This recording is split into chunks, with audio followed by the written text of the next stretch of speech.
Hey everyone, welcome back to my channel. My name's Sophie and in today's video I'm going to be reading the highest and the lowest rated books on my physical TBR. So before I get into the video, please remember to like this video if you enjoy it and subscribe to my channel for more bookish content. I primarily read fantasy, thriller and romance books and I post videos every Sunday. So as I said, we're going to be reading the highest and the lowest rated books on my physical TBR. So the highest rated book on my physical TBR is The Women by Kristin. Now I don't know specifically what this one is about, but I do really love Kristin as an author. I've read I think 4 of her books now and really enjoyed all of them. This one has an average rating on Goodreads of 4.59, which is really high, so I have quite high expectations going to this one. As I said, I have enjoyed everything I've read by Kristin so far, so I'm excited to see what I think of this one. And then the lowest rated book on my physical TBR is Body Check by Elle. This one has an average rating of 3.41 on Goodreads, so again it's not really necessarily too low, but it's definitely a lot lower than The Women by Kristin.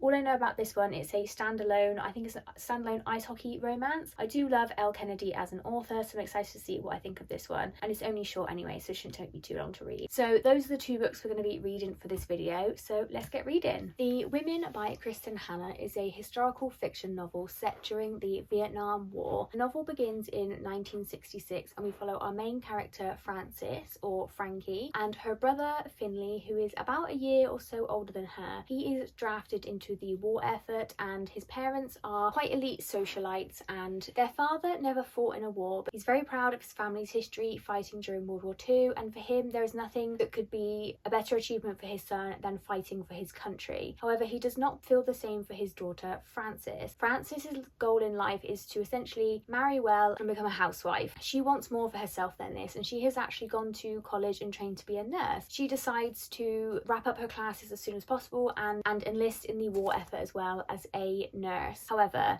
when she tries to do this, the Navy and the Marine Corps, I think, say that she needs at least 2 years experience, but the Army take her straight away. When she comes home and tells her parents about this, they are really angry with her and they don't understand her decision. And then there is a knock at the door and it turns out that Finley has died in the war. Nothing remains of him, there's no body, they don't have any of his belongings. Frances's mother is obviously very upset and even more angry with Frances's decision. She thinks she's also made the wrong decision, but obviously she has to go anyway, and she travels to Vietnam and helps with the war effort. When she arrives, she's not right on the front lines, she is back a bit, but there is still a lot of stuff going on. The training that she received is no help to her in her situation. You know, she was taught to roll bandages and things like that, and actually, you know, she's dealing with amputations and gangrene and men dying left, right and centre, and she's a bit thrown into the deep end, and she makes some friends very quickly with the 2 other nurses stationed here, Barb and Ethel. Barb and Ethel show her the ropes and help her out, and she is placed on the neurology ward, which is where essentially the comatose patients are sent before they are sent onto another hospital, and she works her way up there and eventually she begins to assist with surgeries. The surgeon that she assists with is named Jamie, and he is married with a child back at home. Him and Frances soon develop feelings for one another, and then the story kind of goes from there. At the point that I have just gotten to, 138 pages into this one, Frankie has been moved to a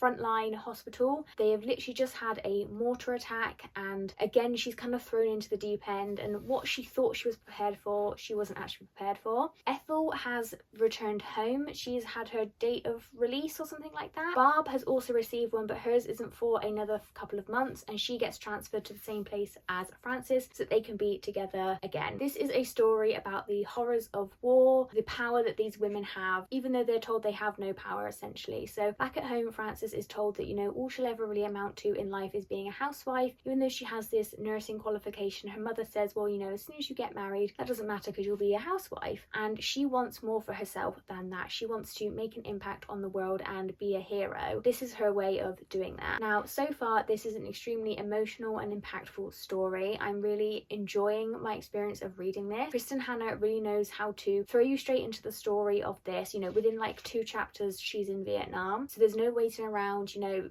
it's fast paced, it's very emotional, and some of the things that you read about in here, like, it's not gory, but you know, there's no mincing of words. Like, you know, there's some scenes where Frances is literally just like holding holding men's hands as they're dying, or she has to assist with a amputation, and it just kind of shows you the impact that war has without showing you the front line, I guess. I mean, she is on the front line now at this hospital, but she's not fighting in this war in the sense that a soldier is. You see more of these sort of behind the scenes thing and how war impacts people. We have them visiting orphanages in Vietnam and helping Vietnamese children. It really opens Frances's eyes up, I think, to the world. She's very naive, only because she's been quite sheltered, you know. Girls of this age, you know, she doesn't really know a lot about the world because her parents have kept her so sheltered, and I think it's just so far a really emotional, impactful story as ever with Kristin Hannah. And yeah, I mean, we're only 138 pages in and I have like teared up a little bit at something that happened I wasn't quite expecting. I'm interested to follow Frances in the rest of her journey and her story and see the impact that these women have on the war. It just goes to show that even if you're not a soldier, you can still have an effect on the war, and I'm really interested to see Frances like really bloom as a character. I feel like she is really blooming already, and seeing her friendship with Barb and Ethel, you know, she's a very sheltered like Republican white girl. That's what they call her. She's a Republican white girl, and in fact I think up until going to Vietnam she'd never actually seen like a black person in real life. Barb is black and she just like stares at her, like she's sort of like,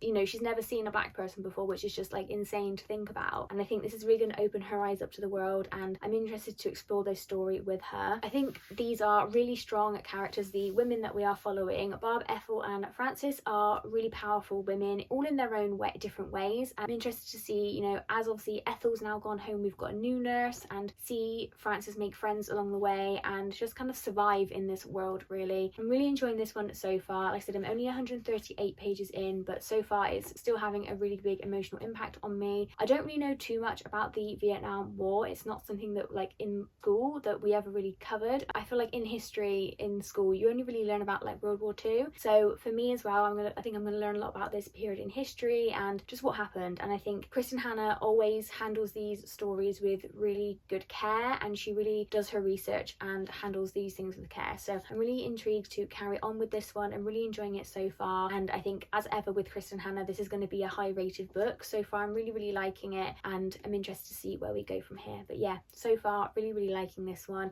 I'm glad I've picked this one up. Hey guys, so I have a reading update for The Women by Kristin Hannah. I am currently on page 343, so I've got about just over 100 pages left to go. And this one, so obviously we follow the Vietnam storyline, and our main character Frankie is there for 2 years and then she returns home. We're kind of dealing with her struggling to cope with what she's gone through and how people are belittling her experience. So Frankie comes home and it turns out that her father had told everyone that she was studying abroad. They don't want her to talk about Vietnam. She's not allowed to think about Vietnam, and people even deny that women were even in Vietnam, which is just absolutely crazy to me. So she kind of gets involved with Barb and Ethel again. They're really there for her, these friends. They join this group called like Veterans Against War or something, Vietnam Veterans Against War, and they go to protests and stuff. And even like the veterans don't believe that these two women were there. They're like, well, there's no women in Vietnam. There's no women in Vietnam. And it's like, but you've lost limbs and you know that you were seen to by a nurse. Like, what do you mean there's no women in Vietnam? This is based off of real life, like the propaganda that the government are showing people, we're winning the war, we're winning the war. And Frankie knows the truth, and I think it's just really interesting being in her mind, kind of dealing with obviously like PTSD, dealing with like the denial of her struggles and her experience, and then people that she's supposed to be kind of bonding with, other veterans, were like denying her experience as well. And then, you know, this war, they're sending all these men out and they're fighting in this war, and this war's not even worth it. Really heartbreaking actually reading this. Like, it's really powerful. And I think that the friendship, especially that the three women have, how they're all so supportive of each other and they're there for each other. Like, Frankie essentially has like a bit of a breakdown, and she calls her friend and they are straight to her. Like, they live in different parts of America and they are straight to her, helping her out. And it's just, the friendship that they have is beautiful. And I think this shared experience that, you know, these women would probably have never been friends just because of Frankie living in the society that she does. She never would have been friends with Barb and Ethel if it wasn't for this shared experience that they have. And I think their friendship is so beautiful, and just to see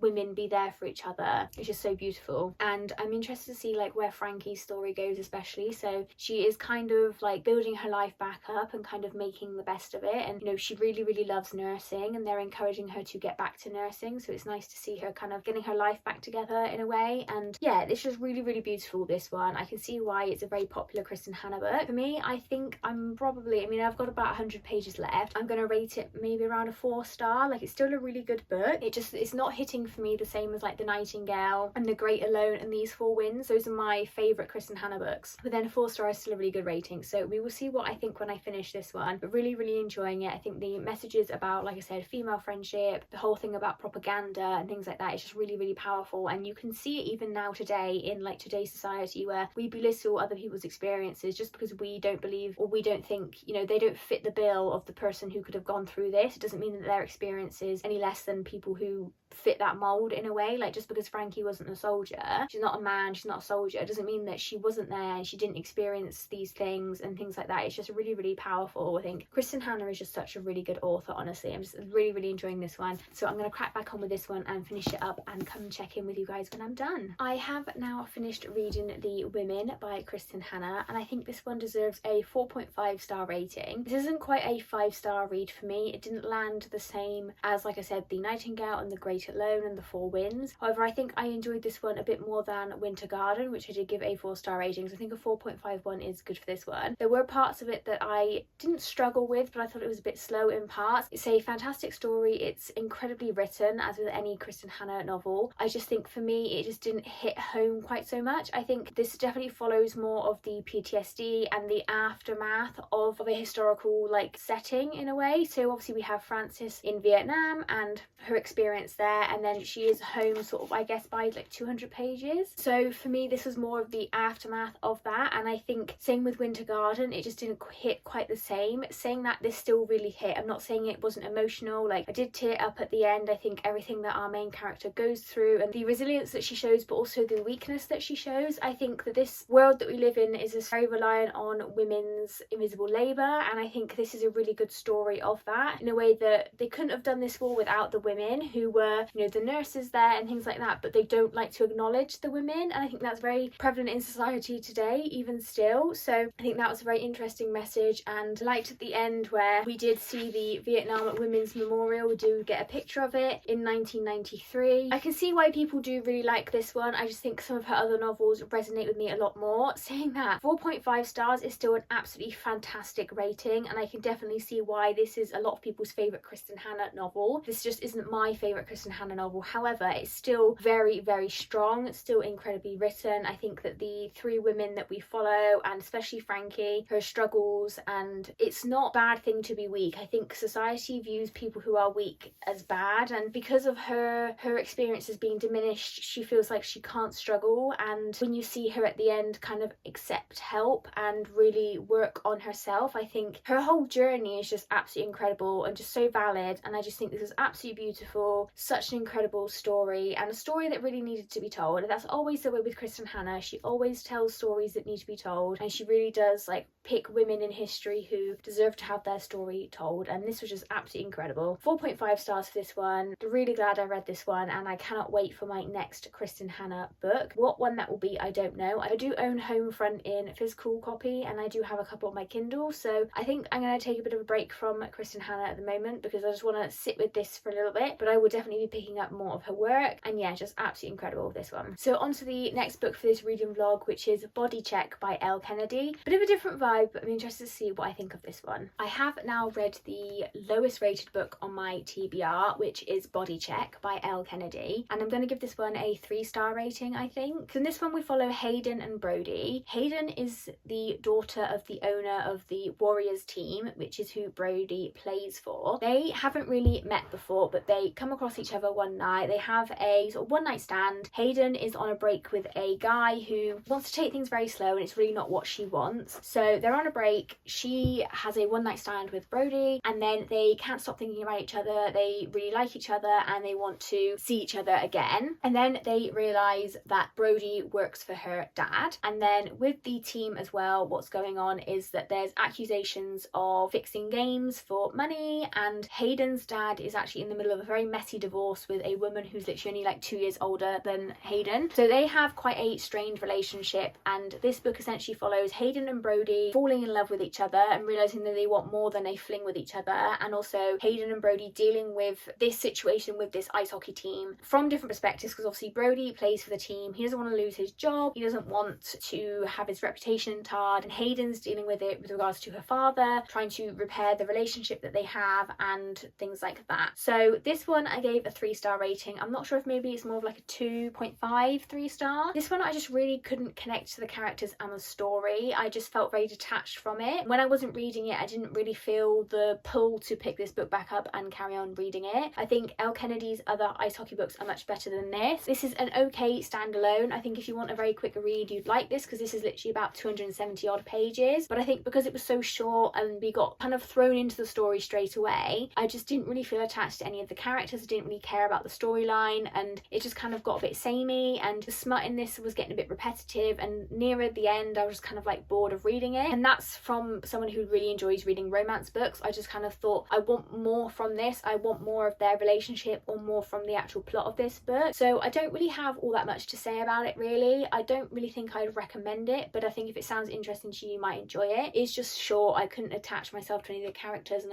when it was done, I just haven't really thought about it since I finished reading it. So it was okay. I can see why it's like one of the lowest rated, especially compared to Elle Kennedy's other works. There just isn't really much else to say. I thought the side characters were quite interesting. I thought Hayden's best friend was really interesting, and again, I kind of wish we'd explored more of the surrounding characters as well. So we also have mentions of other people in this hockey team, obviously with the accusations of bribery and things like that, and we have Brody leaning on some of these characters with helping his career, helping his relationship and things like that, and also helping Hayden figure out if her dad is guilty of these things, and the whole thing. There's just a lot going on in here, but also not a lot going on at the same time. So I think a 3-star rating is fair, or maybe even like a 2.5. I'm not really sure, but I can see why it's one of the lowest rated. But I am glad I've read it, because it was quick, it was fun, and ice hockey romances are always a hit with me. This one just fell a bit flat for me. So I didn't hate it, I just didn't really love it. I didn't really care for the characters, like any of them at all. So yeah, that's this one done at least. So that's going to be it for this reading vlog. Sorry that I didn't really have too much to say about the second book of this vlog.